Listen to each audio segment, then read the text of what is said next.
Es un gozo verles de nuevo. En esta mañana me siento muy privilegiado. Esta es una iglesia respuesta a las oraciones de mucha gente y particularmente una respuesta a las oraciones de Armando, de Sara, las mías, otros, mi esposa, en Houston cuando esto no existía, cuando solo era un sueño que queríamos que el Señor hiciera realidad. De tal manera que estar aquí esta mañana me llena de emoción y ser testigo del hermoso crecimiento que el Señor está trayendo me llena de mucha gratitud. Hace unas 3 noches quería descansar un poco y me fui a cine, ahí al Cinépolis, ¿es que se llama?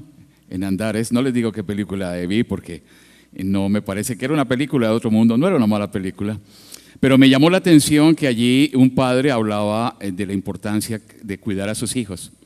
Y le decía a alguien en la película, cuida a tus hijos, no des espacio, tienes que estar pendiente porque si no fácilmente las circunstancias, el mundo, tantas amenazas que hay, tantos enemigos van a buscar destruirle. Y por supuesto que no pretendo ser padre de esta iglesia, de ninguna manera sería una horrenda pretensión, pero sí anhelo que ustedes puedan identificar y que podamos identificar juntos como iglesia claramente de dónde pueden venir las grandes bendiciones de la vida cristiana, pero también de dónde vienen los más amenazantes peligros para que así podamos beneficiarnos de los primeros o de las primeras, las bendiciones, y podamos contrarrestar, bloquear, erradicar los segundos, que son los peligros, aquellas cosas que buscan destruirnos como creyentes y como iglesia. Ahora, Armando siempre empieza su mensaje con una broma. Ya cuando él dice que yo soy su pastor, yo estoy tratando de aprender de él. Entonces, por ejemplo, trato de usar zapatos así del estilo de él. La vez pasada que vine, eso dijeron, mire los zapatos del pastor, es algo que estoy cambiando, aprendiendo las buenas cosas de Armando. Y también trato de incluir alguna broma, hay veces como en esta oportunidad, pero la que voy a compartir es muy conocida. De repente muchos de ustedes lo saben, pero es una broma que es muy pertinente y que tiene mucho que ver con el mensaje de esta mañana, ¿no? Que es el Espíritu Santo, la presencia del Espíritu Santo. Y es la historia de aquel ministro cristiano, pastor, que estaba un día en su iglesia y cuando terminó de predicar, una señora de edad, una viejita, ya se acercó unos 70 años y le dijo con una voz temblorosa, pastor, estoy orando por la llenura del Espíritu Santo para su vida. Y entonces ella le dijo, señora, ¿cómo es de atrevida? ¿Cómo se le ocurre decir que yo que soy su pastor necesita la llenura del Espíritu Santo? Digo, bueno, pastor, entonces voy a orar para que se le note. Es una broma acerca del Espíritu Santo, ¿no es cierto? El tema que estamos tratando y sobre el cual me han pedido que enseñe en esta mañana. Y bueno, es que al final del día, el propósito de todas las enseñanzas acerca del Espíritu Santo es que la presencia de Dios, que eso es el Espíritu Santo, hay veces no hemos entendido claramente, no nos damos cuenta que Espíritu Santo quiere decir el Espíritu de Dios morando y viviendo y actuando con poder en nuestras vidas. La meta es esa, que esa presencia del Espíritu Santo de Dios se evidencie en nuestras vidas por la sencillez, por la humildad, por la santidad y no por la arrogancia, el emocionalismo, otras conductas que no reflejan realmente su presencia. Ahora, el tema que me han pedido esta mañana es complicado. Yo venía diciéndole a Armando hoy, me tiraron un hueso muy duro de roer, porque es el tema de los dones del Espíritu Santo. Y es un tema supremamente amplio. Pretender abarcarlo en una sola conferencia es realmente tener mucho arrojo, ¿verdad? Pero pretendo por lo menos dejarles algunos elementos y dejarnos, porque yo participo de este proceso de enseñanza, que nos sirvan como una introducción a este tema tan importante. Antes de entrar en materia un poco, debo decir que hay un aspecto, ¿no es cierto?, de la vida de la iglesia y de la vida del creyente que me preocupa grandemente. Creo que lo puse ahí en las notas que están en el PowerPoint. Y este problema es el siguiente. Es el de establecer toda nuestra base doctrinal, ahí lo tienen ustedes, a partir de unos pocos versículos. Hay muchas personas que están estableciendo lo que significa iglesias, lo que significa la vida cristiana, ser cristianos, a partir de un versículo o dos que nos gustan mucho y a partir de eso derivamos toda nuestra base, nuestro fundamento, nuestra conducta, nuestra forma de actuar como cristianos o como iglesia. Yo pienso que por el contrario es indispensable tener una idea integral sobre los temas más pertinentes para nuestra fe. Por eso yo he titulado, en esa línea de ideas, mi conferencia esta mañana, Los dones del Espíritu Santo, una mirada panorámica. O sea, vamos a tratar de mirarlos como si fuéramos en helicóptero, no en motoneta. Pero eso nos va a dar la ventaja de verlos de una manera integral y no quedarnos solamente con un elemento que cuando lo vemos independientemente o de forma separada, fácilmente puede ser alterado su sentido o podemos manipularlos. Ahora, déjenme decirles que hay dos libros que debemos estudiar muy bien para entender a la iglesia, lo que es la iglesia. El primero de esos libros es la Epístola a los Efesios. Y ese libro nos cuenta qué es la naturaleza de la iglesia, qué significa. Allí el apóstol Pablo en esta epístola describe lo que es realmente la iglesia. Tenemos ideas totalmente distorsionadas de lo que es la iglesia. Para algunos es el lugar de ladrillo que nos queda más cerca a la casa, donde corremos un domingo rápidamente, lavamos nuestra conciencia por 30 minutos y salimos corriendo. Para otros, y esto puede ser cualquier iglesia. Para otros hay veces es una jerarquía de ministros, eso es la iglesia. Para otros son una serie de ritos o eventos. Para algunos tal vez es esta reunión que estamos teniendo aquí hoy domingo, que es tan hermosa, que es tan inspiradora, que nos desafía. Pero a veces pensamos que eso es todo lo que significa la iglesia y eso no lo es. En la Epístola a los Efesios podemos hablar de su naturaleza. Y hay un segundo libro que es la primera epístola, la primera carta que escribió Pablo a los cristianos en Corintio. Y en esa epístola, en esa carta, Pablo nos describe la iglesia ya funcionando, operando en acción, cómo funciona, cómo se da la dinámica de ser iglesia, de estar juntos, de trabajar juntos. Ahora, cuando llegamos al tema del Espíritu Santo, también hay dos libros muy importantes que debemos tener en cuenta. El primero es el libro de los Hechos de los Apóstoles. Es un libro donde se nos cuentan las manifestaciones de los dones del Espíritu Santo. ¿Cómo se dieron estos dones? El don de hablar en lenguas, de hacer milagros, de profetizar. Allí en el libro de los Hechos de los Apóstoles vemos la práctica, la praxis, como algunos dicen, de esta enseñanza central de la Escritura que es los dones del Espíritu Santo. Pero luego el segundo libro, muy importante, es la primera epístola de los Corintios, donde se nos da la naturaleza de esos dones, la lista de los dones, cuáles son el propósito de cada don, cuál es su forma de funcionar. Y es por eso que en esta mañana quiero concentrarme en esa primera epístola, pero les recomiendo que ojalá puedan estudiar tanto el libro de los Efesios para ver la naturaleza, la carta a los Efesios de la iglesia y también el libro de los Hechos de los Apóstoles que nos cuenta la historia de la iglesia en los primeros años de la iglesia primitiva y cómo en aquel entonces, en ese contexto, se hicieron evidentes los dones del Espíritu Santo. Concentrémonos entonces en Primera de Corintios para estudiar el funcionamiento, la operación de esos dones. Y les invito a que tengan, cuando la primera vez que yo prediqué se decía, les invito a que abran las Biblias. Ahora decimos, les invito a que prendan las Biblias, pueden prender las Biblias, ¿no? Turn on your Bibles. Y vamos a ver algunos pasajes en esta mañana. Vamos a ir muy rápidamente, viendo por encima. Si no leemos la mayoría, a ustedes les ruego que lean en su casa y si quieren tomar notas o que por lo menos lo revisen en la primera epístola de los Corintios. Yo voy a leer aquí solamente 3 versículos, pero estos 3 versículos son muy importantes porque dejan entrever toda la historia de la epístola y está en el capítulo 13, un capítulo súper conocido. Se usa en bodas, se usa de muchas maneras, ¿verdad? Se usa en canciones, muchos cantautores lo han metido dentro de sus canciones acerca del amor, pero aquí vamos a verlo desde una perspectiva diferente.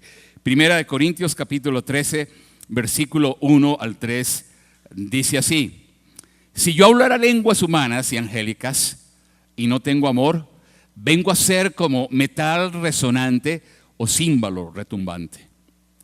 El versículo 2 dice: y si tuviera el don de profecía y entendiera todos los misterios y tuviera todo el conocimiento y si tuviera toda la fe de tal manera que trasladara los montes y no tengo amor, nada soy. Y el 3 finalmente dice: y si repartiera todos mis bienes para dar de comer a los pobres y entregara mi cuerpo para ser quemado y no tengo amor, de nada me sirve. Que el Señor bendiga esta palabra y este libro en esta mañana y que su Espíritu Santo, del que estamos hablando, traiga a nuestros corazones y a nuestras mentes entendimiento, poder, unción de lo alto. Ahora, yo sé que ustedes a lo largo de estas semanas, sé que es el tema, han estado estudiando la naturaleza del Espíritu Santo, su presencia poderosa en la vida de los creyentes que nos permite vivir una vida de victoria, de libertad, ¿no es cierto? Y también creo que estudiaron el fruto del Espíritu Santo, lo que se conoce como el fruto. Creo que tú, Gaby, enseñaste el fruto del Espíritu Santo, ¿verdad? O sea, lo que significa el amor, el gozo, la paz, la paciencia, la amabilidad, la bondad, la fidelidad, la humildad, el dominio propio. Todas aquellas características que se deben hacer evidentes en la vida de alguien que tiene la llenura del Espíritu Santo, ¿verdad? Pero la Biblia también nos habla de los dones, y yo sé que esta es una larga introducción, de los dones del Espíritu Santo. Se le conocen a estos dones también con la palabra original que está en el idioma griego en el que fue escrito el Nuevo Testamento. La palabra, ustedes la conocen, la palabra carisma. Carismas son los dones, ¿no? De allí que se utilice tanto el término carismático en diferentes direcciones, ya sea religiosa o para mostrar a una persona que tiene una gran capacidad de conectarse con la gente. Dice, esa persona tiene carisma, tiene un don especial. Bueno, son deformaciones o aplicaciones contemporáneas, pero originalmente en la Biblia ese es el nombre que lleva, carismas. Y encontramos en el Nuevo Testamento por lo menos 3 listas de esos dones. Las más amplias las encontramos en esta primera epístola de los Corintios. Están ambas en el capítulo 12, los versículos 4 al 11 y luego en el versículo 28. Y hay otra lista que encontramos en la epístola a los Romanos en el capítulo 12, los versículos 6 al 8. Ahora, digámonos la verdad. Muchos de estos dones tienen características sorprendentes y casi espectaculares. No sé, nos hemos familiarizado con ello, pero es así. Cuando oímos de que, por ejemplo, tenemos la presencia de lenguas espirituales desconocidas. ¡Wow! Eso suena casi de película, ¿no? La interpretación milagrosa de esas lenguas, ¿no? La habilidad, una habilidad extraordinaria, carismática de algunas personas para proclamar el Evangelio. O también, por ejemplo, el poder aparentemente de predecir el futuro, las cosas que vienen, o una capacidad de exhortar en amor de una manera maravillosa a una persona, de reprenderle, de llamarle la atención, o muy interesante, el identificar espíritus malignos, o el poder hacer milagros. Todos estos son dones espirituales, o alguna forma de ellos que encontramos en estas listas en la epístola a los Corintios. Ahora, hay otros que son ordinarios, y de paso les estoy dando la lista de ellos, y que son comprensibles, tales como por ejemplo el don de enseñanza. Pero claro, no me refiero o no se refiere la Escritura a un don de enseñanza cualquiera que alguien puede tener, sino un don extraordinario de enseñar las verdades espirituales, y aparejado a eso va un don de sabiduría, un don de conocimiento espiritual, un don de liderazgo espiritual y también un don de fe. Que si bien la fe todos debemos tenerlo, cuando hablamos de un don espiritual hablamos un don de una fe extraordinaria, de una fe extraordinaria. Ahora, otros de los dones son de naturaleza mucho más funcional, mucho más operativa para la vida de la iglesia, el don de servicio. Hay personas a quien Dios le da un don espiritual extraordinario de servir. Yo conozco muchos de ellos y son tan importantes en la vida de una comunidad. O el don del aliento, de animar, de estimular, de caminar con la gente y decirle, vamos, tú puedes. Pero un don en el poder del Espíritu de Dios. El don de la misericordia. Mi esposa tiene el don de misericordia. Y algunos, el don de dar generosamente. Una generosidad más allá de lo corriente, que es un producto de la presencia poderosa del Espíritu de Dios en nuestras vidas. Todos estos son dones espirituales supremamente importantes para la vida de la iglesia. Ahora, permítame volver al versículo que leímos hace un momento, ¿no? Al leer este versículo, no hay duda que el apóstol Pablo ha detectado que si bien, como es de esperarse en toda iglesia, y particularmente en esta iglesia de Corinto, la comunidad contaba con la presencia de muchísimos dones. Pero existía un serio problema en la manera como ellos habían entendido su utilización. Y aquí quiero hacer un énfasis muy grande.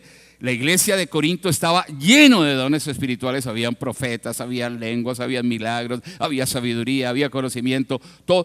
Pero los integrantes de aquella iglesia primitiva allí en Corinto, en lo que hoy es Grecia, tenían un mal entendimiento, una mala comprensión de cómo se utilizaba, ¿no? Y ustedes se dan cuenta que cuando leemos esos versículos que están ahí, él dice, si yo hablara en lenguas angélicas y no tengo amor, no sirvo para nada. Y si yo profetizara y dijera esto, no sirvo para nada. De nada sirve. Y si doy todos mis bienes, de nada sirve.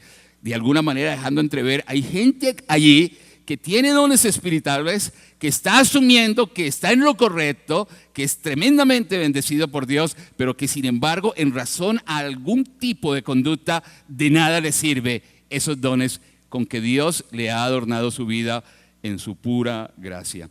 Ahora, como respuesta a esas preocupaciones, a esa preocupación, a preocupantes noticias que le han llegado a él acerca de la iglesia de Corinto, como respuesta a esa preocupación, él escribe esta carta.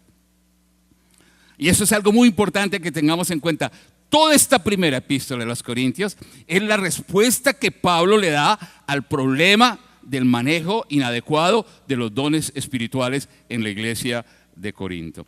Ahora, para entender bien entonces su mensaje, debemos considerar 3 aspectos fundamentales en la iglesia de Corinto, que nos van a ayudar a una mejor comprensión. Ahora, estos aspectos, ya se me fue adelante la gráfica y ustedes lo van viendo. El primero tiene que ver con la ciudad y la iglesia en Corinto. Ahora, la ciudad, como lo tiene en la pantalla, se caracterizaba por 3 P's. Tenía 3 características fáciles de recordar que empiezan todas por la letra P. En primer lugar, era un puerto sobre el mar. Bueno, realmente no era el mar Egeo, hay una corrección ahí, es el mar Jónico.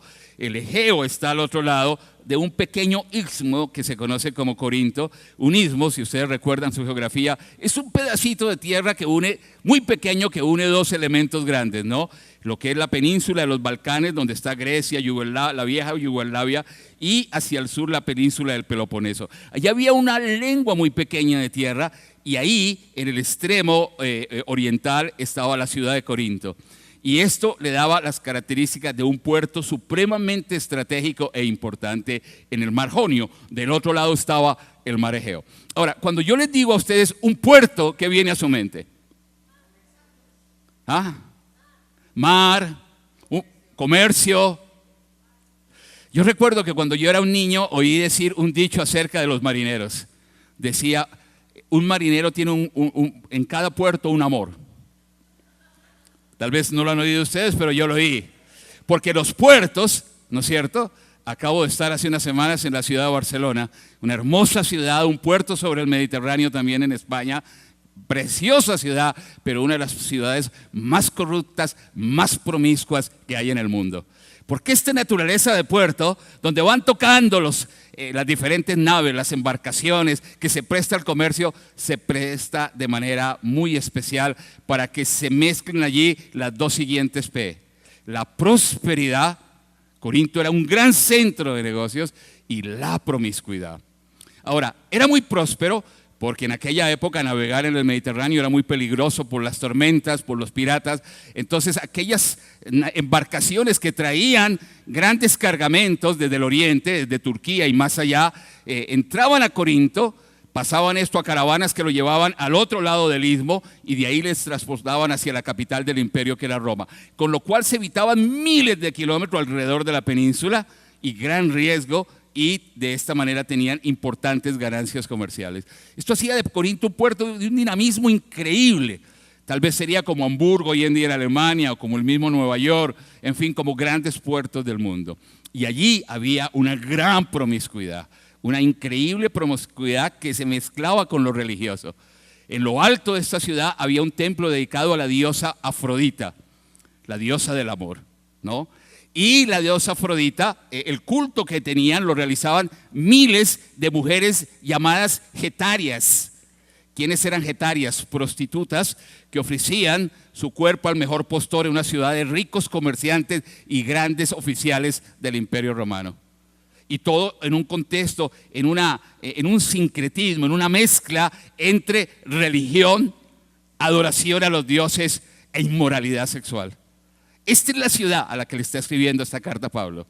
Y es en esta ciudad donde se planta una iglesia en su segundo viaje misionero, la cual vamos a ver que también tenía las siguientes características. Wow, debo avanzar, pero tengo el reloj ahí, vamos a ver si lo conseguimos, ¿no? ¿Cuáles eran las características de aquella iglesia? Esta iglesia tenía 3 características, así como la ciudad tenía 3 características, recuérdenla por P: puerto, prosperidad, promiscuidad. La iglesia de Corinto tenía también 3 características. Ya introduje la primera. Tenía una gran variedad de dones espirituales.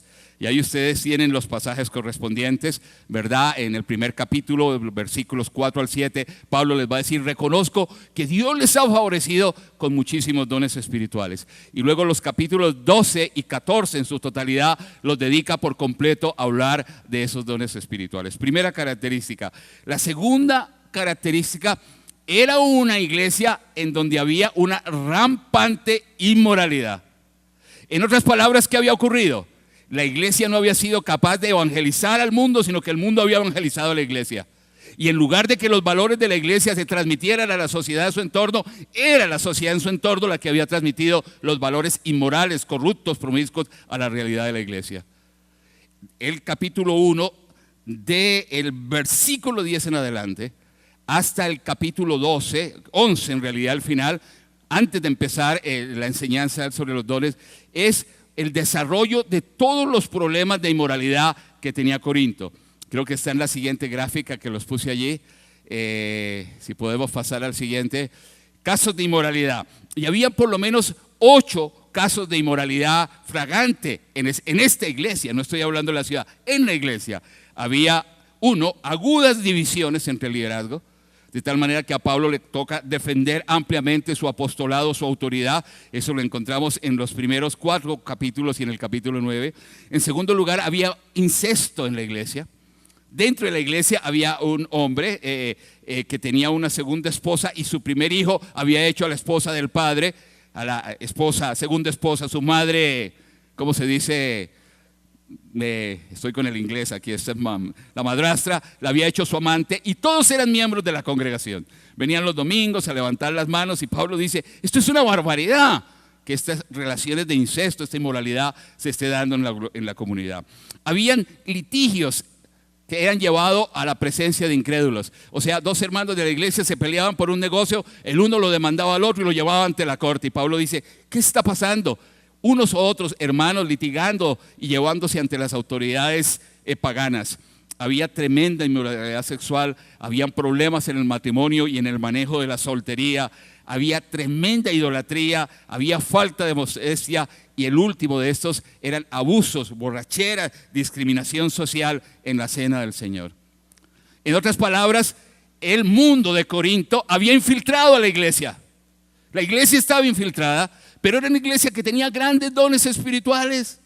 A pesar de su conducta moral, profetizaba, hablaba en lenguas, hacía milagros, sanaba enfermos. Y la tercera característica: 1, presencia de dones; 2, rampante inmoralidad; y la tercera característica era carencia de amor. Y por eso en los versículos que hemos leído va a decir: si ustedes tienen todo eso y no tienen amor, no tienen nada. Este es el perfil de esta iglesia, este es el perfil de esta ciudad y el perfil de la comunidad cristiana que había allá, y las circunstancias en las cuales Pablo escribe esta carta, que son elementos absolutamente fundamentales para que podamos entender lo que son los dones como tal. Y entro en la última parte y la parte central de este mensaje: los dones, su bendición y su uso. Y aquí, lógicamente, yo no tengo tiempo de mirar uno a uno los dones, pero quiero extraer 8 enseñanzas centrales acerca de los dones del Espíritu Santo que se derivan de esta carta importantísima en cuanto a cuál es la bendición que traen y cuál es el uso que le debemos dar. Primero, de los 8, todos, sin excepción, estamos dotados por Dios con dones espirituales. ¿No? La iglesia es la sociedad espiritual más democrática por la gracia de Dios. Dios ha puesto en ti y en mí y en cada uno de los que estamos aquí esta mañana un don espiritual con el cual tiene el propósito no de que tú inflames tu pecho y digas: oh, qué espiritual soy. Ese era el problema de los corintios, que dicho sea de paso lo omití. Si podemos volver estaba nada menos que omitiendo el problema central al que apunta la carta.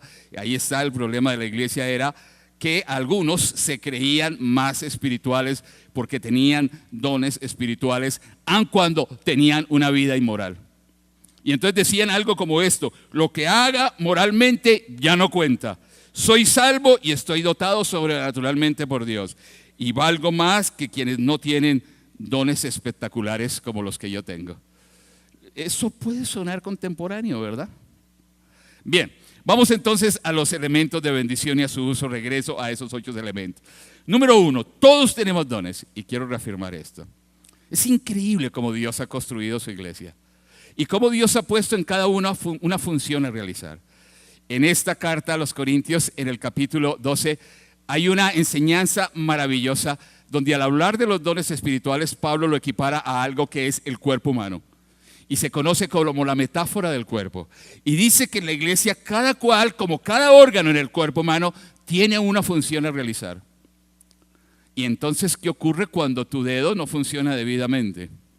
O cuando tu rodilla, yo estoy sufriendo un poco de mi rodilla izquierda y ahora me duelo, camino más lento, tengo que ir al médico al volver porque se me estaba desajustando la cadera.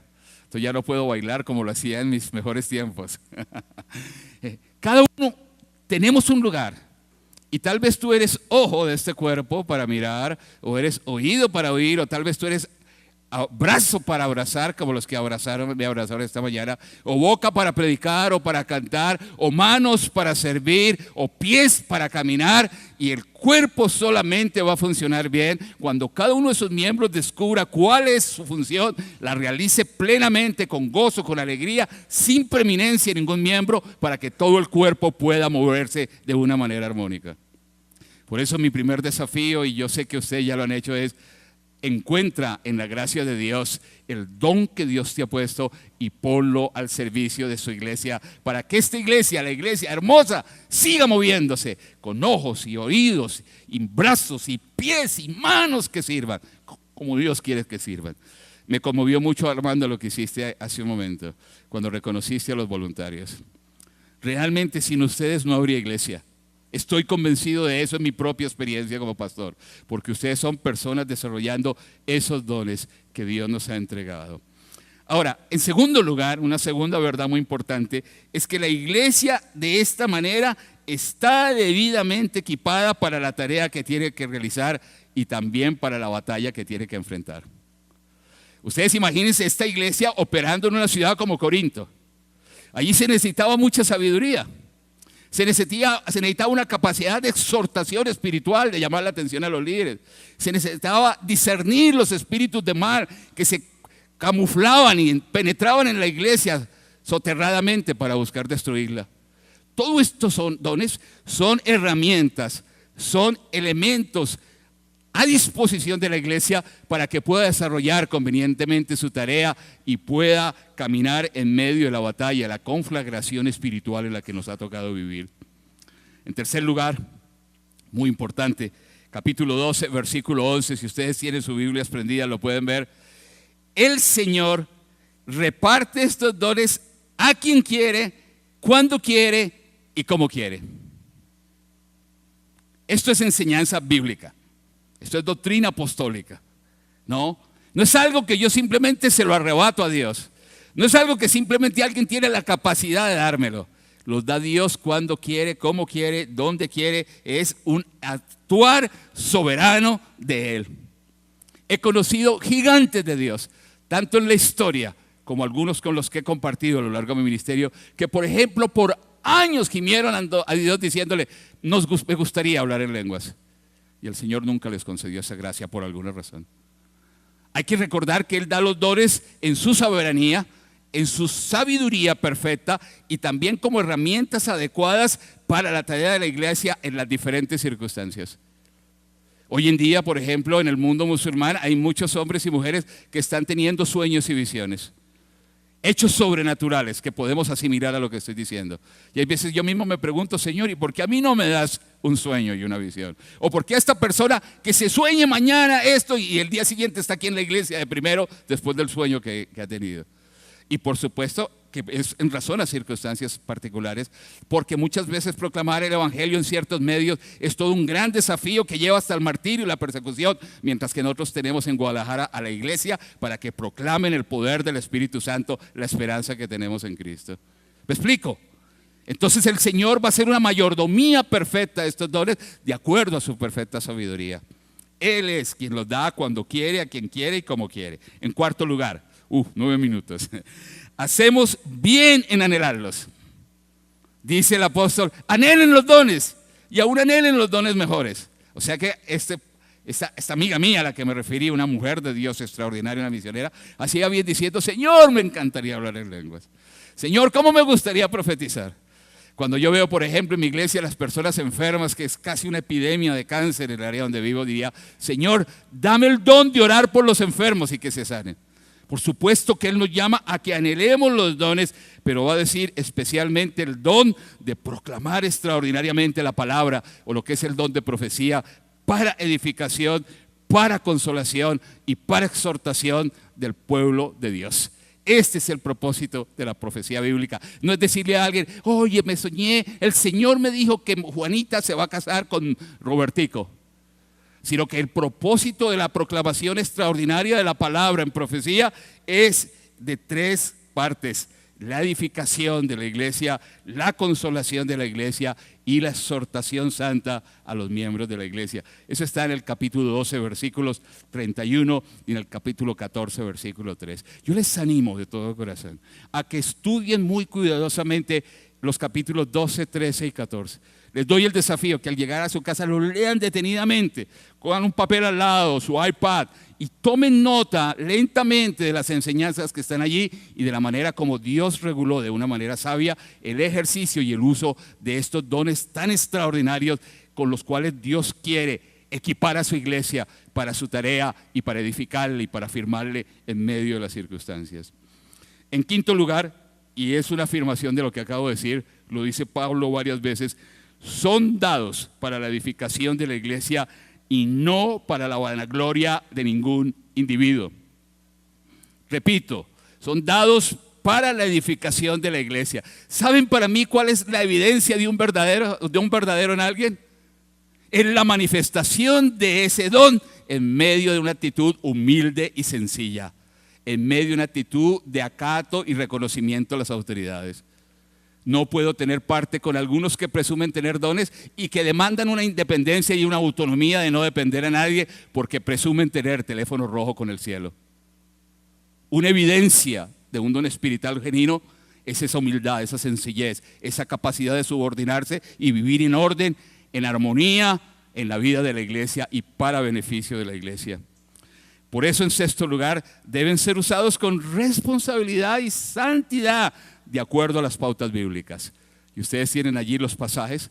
Yo estuve casi tentado, Armando, a sacar unas copias o enviarlo electrónicamente, pero de todo corazón me gustaría animarles que recibieran esto, no porque yo lo hago, sino porque es enseñanza apostólica supremamente importante para la vida contemporánea de la iglesia en nuestros días y frente a los desafíos que tenemos. En séptimo lugar, ya casi al final, no deben ser de escándalo su uso para los que no creen, sino debe ser para conocimiento de Jesús. Va a decir categóricamente, y si ustedes gritan como locos en un lugar y entra alguien de la calle y dice, están locos todos. Léanlo, por favor. Allí en los pasajes que le estoy diciendo, ¿no es cierto? Capítulo 14, versículos 22 al 25 y del 27 hasta el 39. Deben ser recursos que comuniquen la esperanza, la paz, el gozo. No quiere decir que sin emociones, no me malinterpreten. Yo soy muy latino, muy hispano, me gusta emocionarme. No, hay veces me pone mal cuando voy a una iglesia y veo a la gente totalmente rígida y luego lo lleva usted a ver a las chivas, al rebaño y gritan como locos en el estadio. Y si grito yo así por 11 tipos en ropa interior corriendo detrás de un balón, ¿cómo no gritaré y alabaré al Dios de mi salvación? Y en octavo lugar, por sobre todo, debe prevalecer el amor. Porque si tengo todo esto y no sé amar como el Señor ama, si no sé darme por otros desinteresadamente y sacrificalmente, de nada sirve. Debemos ir terminando, pero esto es una mirada panorámica que ustedes tienen que completar en esta hermosísima, poderosa carta que nos muestra cómo debe funcionar la iglesia para que camine en santidad. Porque lo que le había pasado a la iglesia en Corinto era que no habían entendido esto, se habían llenado de arrogancia, se sentían más espirituales y mientras tanto el mundo los había infiltrado totalmente con su promiscuidad y no eran otra cosa que una iglesia inmoral. Y déjenme decirles algo que esta mañana me vino a mi corazón cuando estaba aquí en este lugar. Es posible que tú estés aquí por primera vez esta mañana o que tenga pocos días de venir acá, pocas semanas. Que digas, ¿y quién fue ese señor loco que trajeron de Houston que habla esto y que lenguas raras y todo? Yo por lo menos quiero decirte una cosa. El Espíritu Santo es la presencia amorosa de Dios en nuestros corazones. Que como tú decías, quien dio el anuncio sobre Pamela, es el Espíritu de la libertad. El Espíritu que rompe la esclavitud, el Espíritu que nos llega a la esperanza y que nos da la capacidad de vivir la vida santa, sencilla, con propósito que Dios quiere que vivamos. Y lo que vino a mi mente esta mañana, lo quiero decir, es que no me sorprendería que hayan aquí personas que hayan pasado por situaciones de abuso en el pasado en algún tipo de iglesia, cualquiera que sea su confesión. Aquí no estoy hablando de iglesias protestantes, católicas, cualquiera que sea. Hay muchas iglesias hoy en día que desafortunadamente son una expresión abusiva de una aparente autoridad espiritual. Si ese es tu caso, yo como ministro del Evangelio de Jesucristo te pido que nos perdones. Y te pido que le des una nueva oportunidad para vivir en el marco de una iglesia donde puedas vivir en santidad y en el poder de Dios, en humildad y sencillez, sirviendo con esperanza y sin arrogancia espiritual que solamente da lugar a la promiscuidad y a una vida inmoral. Si eso es así, perdónanos, pero te invito a que vivas una nueva realidad, a que conozcas lo que es la iglesia de Jesucristo en profundidad y en su realidad, te unas a ella, conozcas a Jesús y te hagas parte de ese ejército glorioso, el ejército más importante del mundo que trae esperanza y vida a los que están en esclavitud. Termino. A cada individuo en esta mañana, deja que el Espíritu Santo more en ti, te llene y produzca abundante fruto. Sus dones, úsalo en santidad y humildad, sin pretensión, bajo la autoridad de la iglesia y por sobre todo del Señor y para edificación de la iglesia. Y un desafío como iglesia, pastor, con permiso suyo, que prevalezca en esta iglesia la santidad, la madurez, el amor, sobre el emocionalismo y cualquier tipo de arrogancia espiritual. Que en esta iglesia se desarrollen santamente los dones que el Señor quiera darles y que necesiten para el ejercicio de su tarea, cuando quiera y como Él quiera y a quien quiera, para que esté bien equipada de una manera extraordinaria y poderosa para la tarea que el Señor le ha dado aquí en Guadalajara, para que esta iglesia sea un faro de luz en medio de la oscuridad como era Corinto, en medio de Guadalajara, una ciudad hermosa pero igual oscura, promiscua, metalizada, materialista. ¿Qué tal si oramos?